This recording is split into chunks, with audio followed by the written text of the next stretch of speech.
Kenapa Nabi Nuh dan Nabi Lut itu mereka diberikan ujian, yaitu musuhnya itu dari wanita yang tidak beriman kepada Allah dan Rasul-Nya, karena Allah ingin memberikan pelajaran kepada orang beriman bahwasanya cintanya Nabi Nuh dan Nabi Lut kepada istri mereka itu tidak pernah mengalahkan cintanya mereka kepada Allah. Dan bagaimana mereka membuktikan itu? Nabi Nuh tetap mencintai Allah, Nabi Lut tetap mencintai Allah. Padahal hal semacam ini berat loh. Kita bisa membayangkan, Akhi Deden. Antum bayangkan seorang dai, tiba-tiba antum mendapati istri antum tidak satu visi dengan antum. Kira-kira muka mana yang akan kuat untuk diletakkan di depan umat ketika berkuar tentang ayat Allah, tapi istri kita itu justru menjadi musuh bagi kita di antara kaum yang juga memusuhi kita.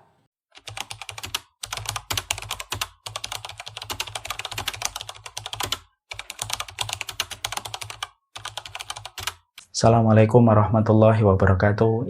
Surat An-Nur yang tadi kita baca dalam ayat yang ke-26 memang tidak bersifat mutlak dan diqqah, tidak bersifat detail bahwasanya satu persatu persis mendapatkan itu.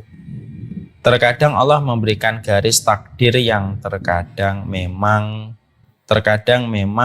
seakan-akan mereka itu mendapatkan lembaran ujian di balik setiap pasangan yang mereka jumpai. Karena pasangan kita itu, Ustadz Deden, itu tidak lepas dan tidak keluar dari 4 sifat dan karakter yang dipotret oleh Al-Quran. Bahwasanya pasangan kita itu menjadi perhiasan. Pasangan kita itu menjadi perhiasan. Sebagaimana dalam surat Ali Imran. Yang kedua, pasangan kita itu menjadi fitnah dan menjadi ujian bagi kita. Menjadi fitnah itu yang uji kita betul-betul. Makanya saya teringat perkataan dari Al-Libad Al-Maliki. Kullun nasi mihnatun wa mihnati zaujati. Setiap orang itu punya ujian. Dan ujian saya itu istri saya. Kalau antum paham ya, Al-Libad Al-Maliki ini seorang ulama dalam madhab Maliki. Istrinya itu luar biasa, nususnya kepada sang suami. Bahkan dia menuduh suaminya berzina dengan budak, dengan pembantunya. Tapi tetap beliau itu bersabar. Ada orang yang menegur beliau dan berkata kepada beliau, kenapa kamu tidak ceraikan istrimu gitu? Maka beliau mengatakan perkataan yang baru saja tadi saya sebutkan. Setiap orang itu punya ujiannya masing-masing. Dan qadarullah ujian saya itu ya istri saya. Ada lagi kisah ya, saya orang ulama. Saya lupa ulama ini. Saya cari-cari di kitab tuh qadarullah tidak ketemu gitu. Saya sudah membacanya cukup lama. Ada seorang ulama gitu. Ketika ditanya, kami sangat terkesan dengan kelapangan ilmumu gitu. Apa yang menjadikan engkau begitu faqih di antara kami? Lalu ulama ini berkata, ini karena kesolihan bapakku ketika bersabar menerima kecerewetan dan kekurangan ibuku. Jadi dia pernah tanya sama bapaknya, kan dia tahu ibunya gitu. Ibunya itu luar biasa gitu, cerewet, kadang juga berlaku tidak semestinya kepada bapaknya gitu. Tapi bapaknya selalu memperlihatkan sifat kesabaran kepada istrinya. Gitu. Lalu anaknya itu bertanya sama bapaknya, Pak, kenapa ya kamu sabar sekali menghadapi ibu? Padahal saya tahu ibu itu gimana memperlakukan dirimu. Maka pada saat itu sang bapak langsung berkata, nak, aku niatkan untuk ihtisab mengharapkan pahala menghadapi ibumu yang begitu dia memperlakukan diriku, supaya menjadi tawasul kesalihan kamu dan kefakihan kamu nanti ketika kamu dewasa. Dan betul akhirnya dari perkataan bapaknya itu yang selalu bersabar menghadapi istrinya yang luar biasa, kadang tidak sopan kepada beliau, dijadikan niat beliau untuk mengharapkan pahala dan menjadi sebab kesalihan dan kefakihan anaknya. Dan anaknya betul akhirnya jadi ulama. Makanya beliau kalau ditanya, kenapa kamu sangat faqih sekali dalam ilmu? Ya karena ini doanya bapak saya yang diterima sama Allah ketika dia bersabar menghadapi ibu saya yang memiliki kekurangan dalam masalah khidmah dan takzim kepada bapak saya. Ya. Maka inilah yang kita potret. Yang kedua, ada keluarga itu yang terkadang menjadi fitnah yang Allah berikan. Ada yang ketiga, yaitu yang menjadi musuh ya. Tentunya menjadi musuh sebagaimana kita menjumpai apa yang didapatkan oleh Nabi Nuh dan Nabi Lut ya. Allah jadikan musuh. Kenapa Allah jadikan musuh? Maka mungkin kalau kita bertanya, kenapa kok Nabi Nuh dan Nabi Lut mendapatkan pasangan yang tidak beriman? Ya, ini kalau kita buka ada banyak penjelasan para ulama. Yang pertama, karena sesungguhnya Allah ingin memberikan sebuah role model gitu bagi orang yang beriman pada kehidupan pasca kehidupan Nabi Nuh dan Nabi Lut. Kalaulah Nabi Nuh dan Nabi Lut saja pernah diuji dengan wanita dan istri yang tidak beriman kepada Allah dan Rasul-Nya, maka sesungguhnya orang-orang beriman setelah kehidupan para nabi dari Nabi Nuh dan Nabi Lut, mereka akan merasakan ketenangan. Oh, wong Nabi aja diuji dengan seorang istri yang menjadi musuh, apalagi saya bukan Nabi dan bukan Rasul. Coba kalau tidak ada Nabi yang diuji dengan istri yang tidak beriman. Mungkin orang beriman yang diuji dengan istrinya yang menjadi musuh dalam kehidupan mereka. Mungkin orang beriman juga akan sempit hatinya, sempit pikirannya, karena dia tidak mendapatkan role model untuk bersabar. Makanya dengan adanya Nabi Nuh dan Nabi Lut, mereka mendapatkan istri yang tidak beriman, maka sesungguhnya di situ ada sebuah ketenangan bagi setiap orang beriman kalau mereka dalam kehidupan mereka berumah tangga kadang-kadang mendapati istri itu menjadi musuh atau suami itu menjadi musuh. Karena apa? Lah itu ada Nabi yang diuji dengan pasangannya. Yang kedua, hikmahnya. Kenapa Nabi Nuh dan Nabi Lut itu mereka diberikan ujian, yaitu musuhnya itu dari wanita yang tidak beriman kepada Allah dan Rasul-Nya? Karena Allah ingin memberikan pelajaran kepada orang beriman bahwasanya cintanya Nabi Nuh dan Nabi Lut kepada istri mereka itu tidak pernah mengalahkan cintanya mereka kepada Allah. Dan bagaimana mereka membuktikan itu? Nabi Nuh tetap mencintai Allah, Nabi Lut tetap mencintai Allah. Padahal hal semacam ini berat loh.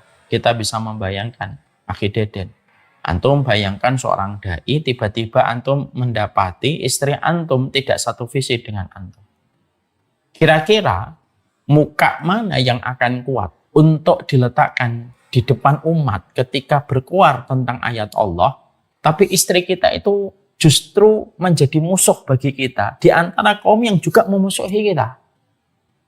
Makanya akhirnya hikmahnya yang kedua kata para ulama, Allah ingin memberikan contoh yang kedua. Contohnya itu apa? Gimana para nabi itu mereka meletakkan rasa cinta mereka kepada keluarga itu di bawah cinta mereka kepada Allah.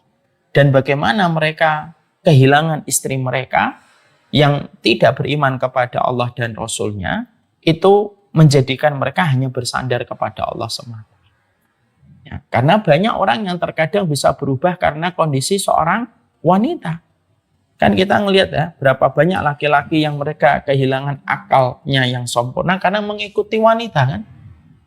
Ya, karena mengikuti wanita. Sebagaimana kita pernah dikisahkan oleh kisahnya Hasan oleh Hasan Al-Basri. Dia pernah mendapati pedagang di satu pasar, pedagang itu culas. Dia menipu dengan menggunakan sumpah-sumpah kepada Allah dengan sumpah palsu gitu. Ketika ditanya, kenapa kamu berdagang dengan cara yang Allah murkai? Gitu.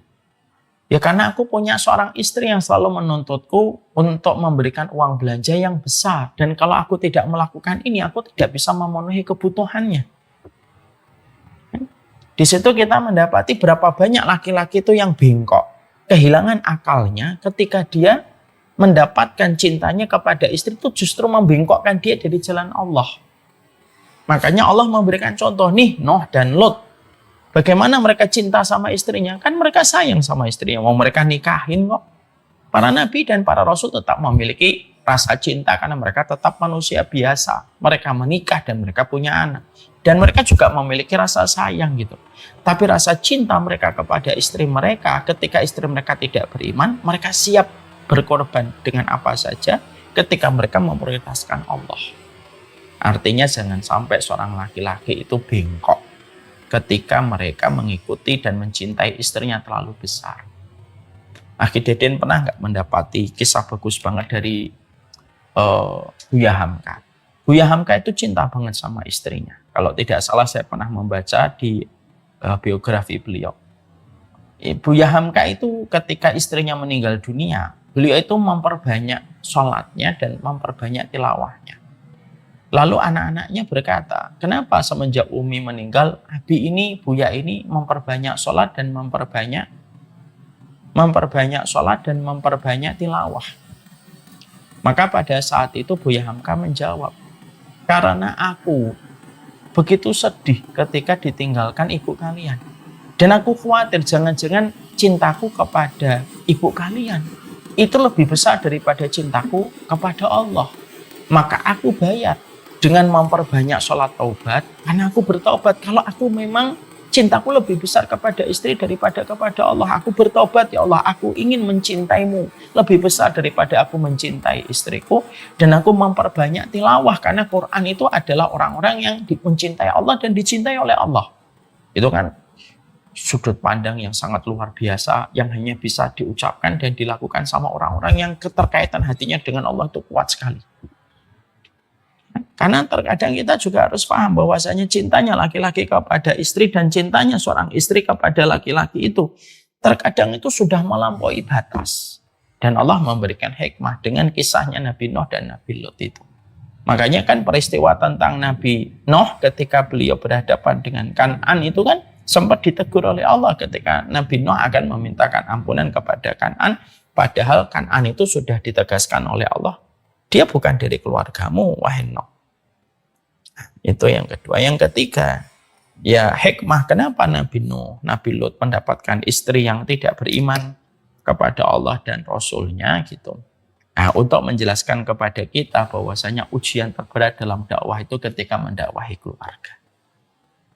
Nah, makanya saya teringat ya, mendakwahi umat itu fardu kifayah, tapi dakwah kepada keluarga itu fardu ain. Nah, itu menjelaskan kepada kita hikmah.